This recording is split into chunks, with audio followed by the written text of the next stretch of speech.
प्रभात विद्यार्थी मित्रों, आज हम अध्ययन कर रहे हैं कक्षा 12वीं में हिंदी विषय का गद्य नंबर 12 बाजार दर्शन। पहले विभाग में हमने देखा लेखक का परिचय और जैसे वह बाजार दर्शन का बाजार का व्यक्ति के ऊपर क्या प्रभाव पड़ता है। लेखक ने अपने मित्र के माध्यम से जो उदाहरण के सहारे जो बात रखी वह हमने देखी।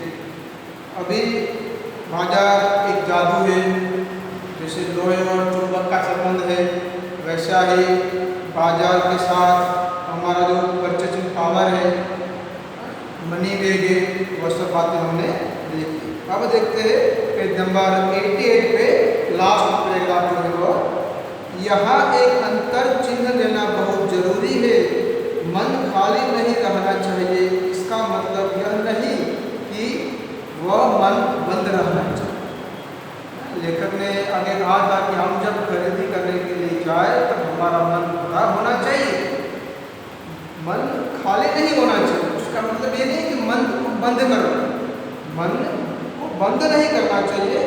मतलब ये तो एक बंद कर लेंगे हम मन को तो शून्य हो जाएगा, और मन को शून्य करने का अधिकार सिर्फ और सिर्फ परमात्मा के पास है, जो सनातन सत्य और संपूर्ण है। शेष सब अपूर्ण है। यह मन बंद नहीं रह सकता, बस इच्छाओं का निरोध कर। मन बंद करने का मतलब है, या मन खाली रखने का जो मतलब यहाँ पर कहा है, हमारी इच्छाओं को कम करना। जो चीज वस्तु हमें चाहिए वो वही चीज वस्तु की इच्छा हम रखेंगे। सभी वस्तुओं की या दूसरों को देखकर हम अपनी इच्छाओं को प्रकट नहीं करेंगे। जैसे मान लीजिए कि कोई रूप देखना हो या अच्छी वस्तु हम देख रहे हैं, उस समय अगर हम हमारी आंखें बंद कर लेते हैं या आंखें फोड़ देते तो वह सामने वाली वस्तु दिखना बंद हो जाएगा? जी बिल्कुल नहीं, क्योंकि हम हमारी आंखें बंद करें या फोड़ डालें, उनसे सामने वाले रूप या चीज वस्तुओं का आकर्षण या सामान के ऊपर कोई फर्क पड़ता नहीं है। तो वह रूप तो दिखना बंद हो जाएगा, ये मानना गलत है। वो तो इतना ही रूप दिखेगा जितना सामने वाले में होगा। तो हमें हमारी आंखें बंद नहीं करनी चाहिए। मतलब ये है कि हमें हमारे मन में संतुष्टि रखनी चाहिए। इस प्रकार से पूर्णतः अगर परमात्मा के जो हम सब परमात्मा के अंश हैं और उसी अंश में हमें क्या क्या वस्तु चाहिए वो हमारे ऊपर आधार रखता है। हम वह चीज परमात्मा को माध्यम बनाए या अभिन्न अंग मानकर चले तो वह गलत नहीं होगा। इस प्रकार हम मनोमन ये बात कर रहे कि मन मानेपन में कि छूट मन को न हो, क्योंकि वह अखिल का अंग है, खुद भूल नहीं। हमें क्या वस्तु चाहिए वो हमारे घर की इच्छा है, परिवार की इच्छा है, हमारी इच्छाओं में बांधछोड़ करके हमें अपनी जिस प्रकार की व्यवस्था हो, जिस प्रकार से हमारा परचेसिंग पावर हो, खरीदने की शक्ति हो, उस हिसाब से हमारी इच्छा हो हमारे मन में पालन करने चाहिए। फिर आगे के लेखक कहते हैं पेज नंबर 89 पर जो पहला पैराग्राफ है कि पड़ोस में एक महानुभाव रहते थे लेखक के, जो लोग उसको भगत के नाम से जानते थे और वह चूरन बेचते थे। जो उसको लोग भगत के नाम से जानते थे, जो औषधि के रूप में चूरन भगत जी बेचते थे। उसका एक दिन का नियम था कि प्रतिदिन वो चूरन बेचने के लिए बाजार में जाते थे और केवल 6 पैसे का ही चूरन बेचते थे। 6 पैसे उसने कमा लिए। उसके बाद भी अगर चूरन बचता था तो वह चूरन वह लोगों में, बच्चों में फ्री में बांट देते। और ऐसा मैं लेखक का सालों से देख रहा हूँ और उसका चूरन आसपास के नामों में इतना प्रख्यात हो गया था कि लोग उसको चूरन के नाम से, इस मित्र को मतलब भगत को चूरन के नाम से भी जानने लग गए थे और आसपास के इलाकों में काफी प्रख्यात हो गए थे। अगर वह भगत जी चाहते तो आज अपनी वह मामूली सी स्थिति से कितने पैसेदार व्यक्ति के रूप में बन सकते थे, लेकिन भगत जी ने कभी ऐसा चाहा नहीं।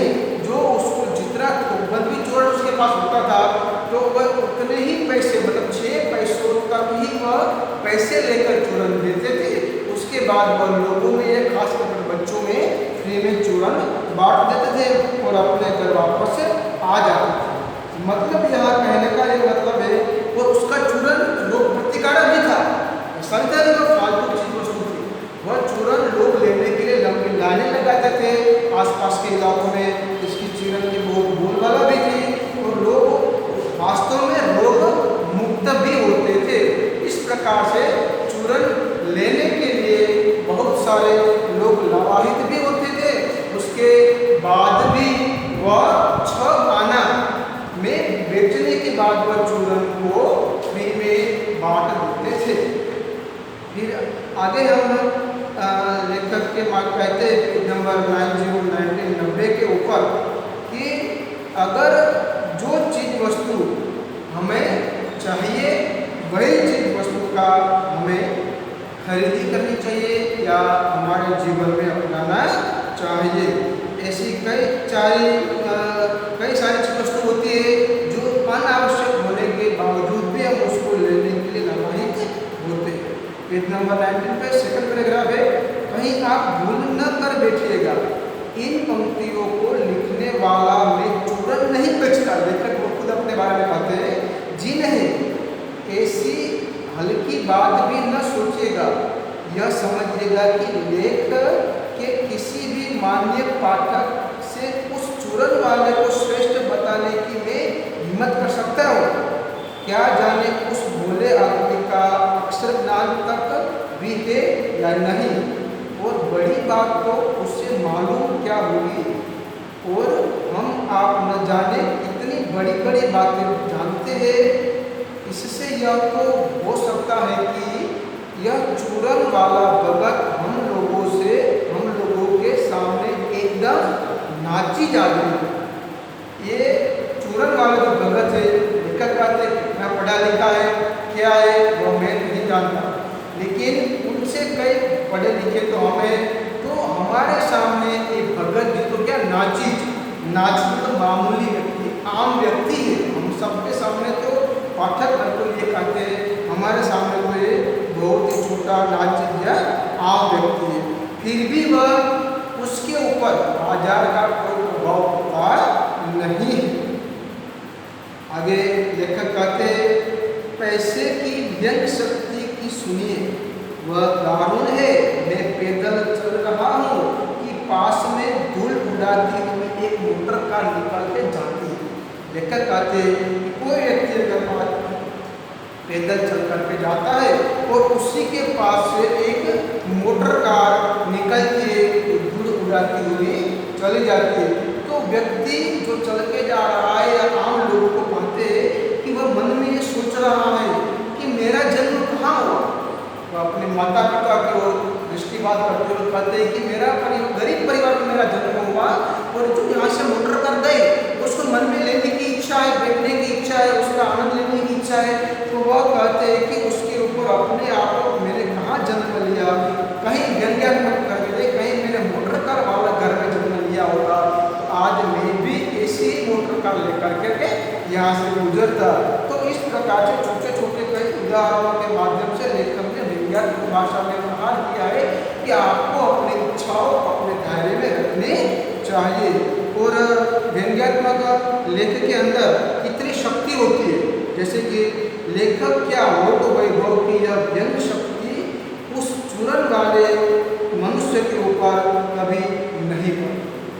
वो मनुष्य जो इतना अगर वो चाहते तो चूरन का बहुत सारा पैसा कमा सकते थे, लेकिन वो भगत जी ने विचार नहीं किया और अपने ही नाम के आगे उस बल को नाम जो दो और वह निश्चित उस स्थल की मनुष्य वस्तु नहीं है, वह एक संसारी वैभव या फलता फूलता लोग वैभवशाली या आरामदायक जिंदगी जीना बहुत पसंद करते हैं।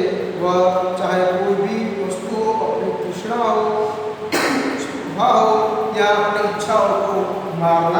कम पसंद करते हैं। निर्बल ही धन की ओर झुकता है, वह अबलता है, वह मनुष्य पर धन की ओर चेतन पर झड़की विजय। अगर आप जैसे कहा आगे कि आंख बंद करने से बाजार का अस्तित्व नष्ट नहीं हो जाएगा, उसी प्रकार आपको भी अपना व्यक्तित्व इस प्रकार इच्छाओं के माध्यम से रखना चाहिए। अब चूरन वाले बाबा भगत का दूसरा उदाहरण देते हुए लेखक कहते कि जब जब चूरन वाले बाबा अपनी घर की आवश्यक वस्तु लेने के लिए बाजार जाते हैं, तो वह बाबा चूरन वाले बाबा उसको जो चीज वस्तु चाहिए होती है वही चीज वस्तु वही मात्रा में वही लेकर के आएंगे, उसके ऊपर बाजार का कोई असर नहीं है।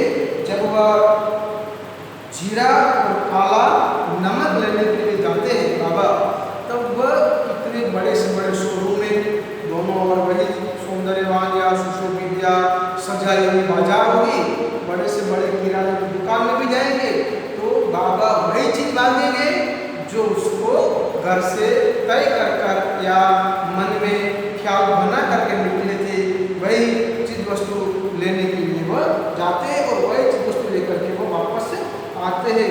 तो बाजार का चकाचौंध का चूरन वाले बाबा के ऊपर जादू चलता नहीं है। चांदनी चौक में सामने से आमंत्रित करने वाली बाजार भी होती है, इस प्रकार की सजावट होती है कि वो लगता है हमें आमंत्रित कर रहे हैं, लेकिन बाबा चांदनी चौक से भी अगर गुजरे तो भी वह सिर्फ काला नमक और जीरा लेकर ही घर वापस आएंगे, दूसरा कोई अन्य आवश्यक उस समय जरूरत नहीं है। भविष्य में जरूरत पड़ेगी तब लेंगे, लेकिन अभी इसको इसकी जरूरत नहीं है, तो वह अपना सामान भी लेकर के वह आएंगे। पंसारी की दुकान से मिल जाता था तो वहाँ से ले लेते थे, जहाँ से उसको सामान मिलता था, जो सामान उसको क्रय करते थे वही सामान लेकर के वापस आते थे। भगत जी से बेचारी क्या कल्याण नहीं चाहती, तो बाजार भगत जी को प्रभावित कर सकती नहीं है। तो मुझे लेखक कहते यहाँ मुझे ज्ञात होता है कि बाजार को सार्थकता भी वही मनुष्य देता है। खास समझने की बात है, अभी वास्तविकता बताते हैं कि सार्थकता भी वही मनुष्य दे सकता है जो जानता है कि वह क्या चाहता है और जो नहीं जानने की वह वे क्या चाहते हैं। अपनी परचेसिंग पावर के गर्व में अपने पैसे के केवल विनाशक शक्ति, शैतानी शक्ति, व्यंग की शक्ति ही बाजार को देते हैं। न तो वह बाजार से लाभ उठा सकते हैं और न उस बाजार को सच्चा लाभ दे सकते हैं। वे लोग बाजार का बाजारोपन बढ़ाते हैं, जिसका मतलब है कि कपट बढ़ाते हैं। कपट की बढ़ती का अर्थ है परस्परस में सद्भावना की घटी कमी। ऐसे लोग जिसको क्या खरीदना है यह भी नहीं पता है, देखकर हम खरीदेंगे, ऐसे लोग न तो बाजार में जिससे फायदा होता है और न उस व्यक्ति को फायदा होता है। ऐसे व्यवहार करने वाले लोगों से एक ही हानि से दूसरों का अपना लाभ दिखता है और वह बाजार का बल्कि इतिहास का सत्य माना जाता है कि ऐसे बाजार को बीच में लेकर लोगों को अनावश्यकताओं का आदान प्रदान नहीं हो।